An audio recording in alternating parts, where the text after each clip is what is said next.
은혜를 입은 자의 삶. 두 번째, 창세기 18장 1절에서 8절 말씀. 전편에 이어서 계속됩니다. 은혜를 입은 자의 삶. 아브라함은 행동하는 믿음으로 믿음의 진실성을 나타냈다. 아브라함의 삶을 통해 받는 교훈으로서 은혜를 입은 자에게는 어떤 삶이 생기는가? 1. 겸손한 삶. 어느 날 하나님이 마므레의 상수리나무 숲에서 아브라함에게 나타나셨다. 그때 아브라함은 장막문에 앉아 있었는데 사람 셋이 맞은편에 서 있는 것을 보았다. 아브라함은 그들이 보통 사람이 아닌 것을 알고 급히 달려나가 영접하며 몸을 땅에 굽혔다. 그의 겸손한 삶은 은혜를 입게 한 핵심 요소였다. 왜 삶에 상처와 실패도 필요한가? 그때 좀 더 겸손해지기 때문이다. 실패도 해보고 상처도 받아보면서 마음이 낮아지고 영혼이 맑아질 때 은혜의 물줄기도 그 삶에 흘러들어온다. 역사상 아브라함보다 힘이 있었던 사람이나 대제국의 황제도 많았다. 그들이 아브라함처럼 4000년 영향력을 가지지 못한 것은 힘이 있을 때 겸손해지는 삶과 마음이 없었기 때문이다. 힘이 있다고 느낄 때 잃지 말아야 할 것이 겸손이다. 힘을 과시하면 곧 역풍이 불어 스스로 만든 덫에 빠질 수 있다. 좋은 마음인 선보다 바른 마음인 진이 우선이다. 때로는 피해자라고 주장하는 사람이 진짜 피해자가 아니라 동조자나 공모자나 심지어는 가해자일 때도 있다. 그 경우에 반대편의 정당한 반론조차 전혀 용납하지 않는다면 그것은 바른 마음도 아니고 좋은 마음도 아니다. 마음의 변질을 막으려면 수시로 겸손하자고 다짐하라. 그래야 선한 영향력도 잃지 않고 하나님의 은혜와 축복도 계속된다. 2. 대접하는 삶. 아브라함이 세 사람에게 말했다. 내 주여, 내가 주께 은혜를 입었사오면 원하건대 종을 떠나 지나가지 마시옵고 물을 조금 가져오게 하사 당신들의 발을 씻으시고 나무 아래에서 쉬소서. 당시 문화에서 물을 가져와 여행자의 발을 씻어주는 것은 손님에 대한 최고 예우였다. 게다가 뜨거운 햇빛을 피해 나무 아래에서 쉬고 떡을 조금 가져올 테니까 그것으로 마음을 상쾌하게 한 후 떠나시라고 했다. 대접하는 삶이 틀이 된 삶이다. 그처럼 먼저 대접하려고 하면 대접도 받고 은혜도 받는다. 그리고 대접할 때는 바르게 대접하려고 하라. 어느 날 한 사람이 큰 고난 중에 하나님을 깊이 만나고 다짐했다. 이 시련의 때를 지나면 주일 성수도 열심히 하고 목사님의 비전을 위해 힘써 후원하겠습니다. 마침내 시련의 때가 지났다. 그리고 일이 예상보다 기적적으로 잘 풀려서 담임 목사에게 말했다. 좋은 사람들이 저를 이끌어 주어서 길이 잘 열리고 있습니다. 열심히 해서 고난 중에 다짐한 대로 좋은 일도 많이 하고 목사님의 비전도 힘써 후원하겠습니다. 목회자가 기뻐하면서도 간곡히 당부했다. 성도님, 저의 비전을 후원하려는 마음은 기쁘고 고맙지만 후원을 늦게 해도 좋고 못해도 좋으니까 성공이 늦거나 혹은 성공하지 못하는 한이 있어도 최대한 바른 길로 가면서 성공을 추구하세요. 그 뒤로도 목회자가 여러 번 같은 말을 잔소리처럼 하면 그가 대답했다. 꼭 명심하겠습니다. 얼마나 복된 모습인가. 누군가를 잘 대접하려는 마음은 좋지만 늘 바른 방법으로 대접하려고 하라. 바르게 대접하려고 할 때 그 대접이 복의 원천이 된다.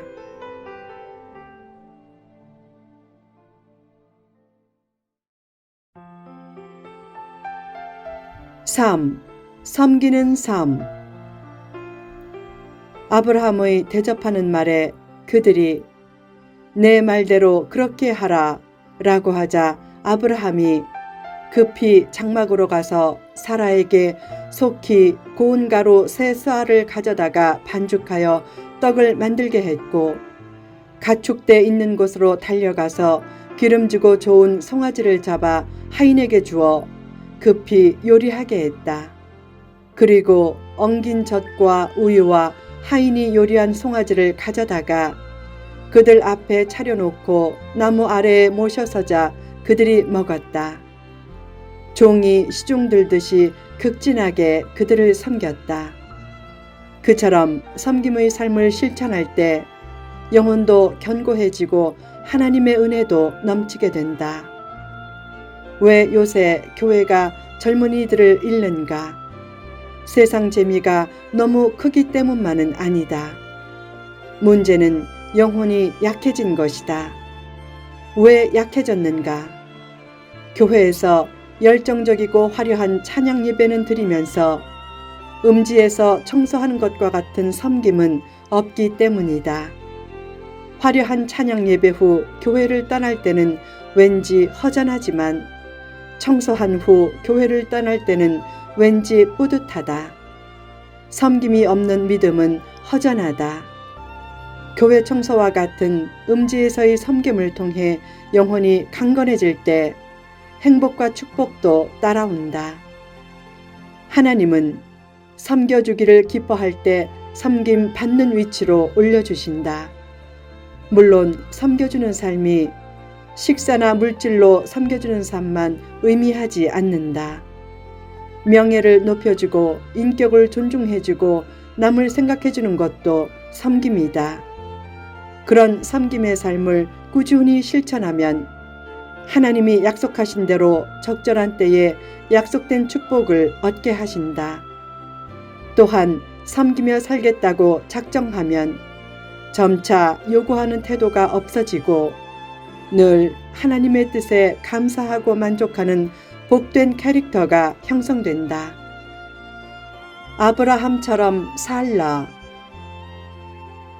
아브라함은 약속한 아들이 몇십 년간 없어도 전혀 불평하지 않고 범사에 감사했다. 범사에 감사하면 요구할 것도 없다. 대개 감사한 일을 감사하지 못하기에 요구하고 불평하는 것이다.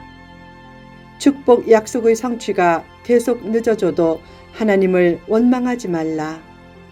그때 하나님 왜 이렇게 무심하신가요? 라고 하면 하나님의 은혜가 멀어지지만 하나님의 선한 섭리를 믿습니다. 라고 하면 조만간 하나님의 은혜가 임한다.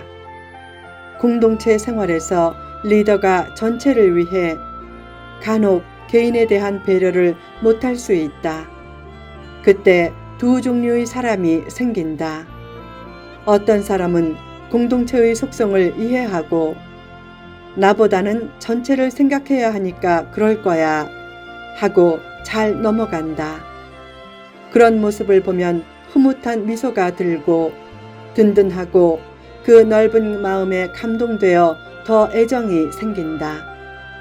반면에 어떤 사람은 자기를 무시한다고 느끼고 교회가 사랑도 없어 하고 불평한다. 그런 모습을 보면 마음이 조심스러워지면서 점차 거리감이 생긴다. 하나님과의 관계에서도 마찬가지다. 하나님이 자신을 소외시키는 것 같아도 그것은 하나님의 선한 섭리 때문이지 하나님이 나를 사랑하지 않는 것 때문은 아니다.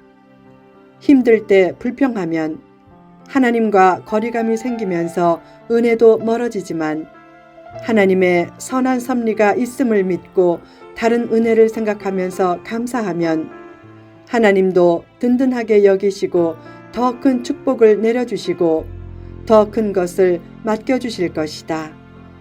이스마엘은 이삭보다 14년 먼저 태어났고 몸집도 훨씬 컸지만 하나님은 늦게 태어난 작은 이삭과 언약을 세우겠다고 하셨다. 어떤 일을 늦게 시작한 것에 대해 낙심하지 말라. 또한 몸집이 작아도 낙심하지 말라. 중요한 것은 하나님의 약속이 있느냐 하는 것이다. 하나님의 약속만 있으면 현재의 모습은 작아도 하나님이 앞날을 멋지게 이끌어 가실 것이다.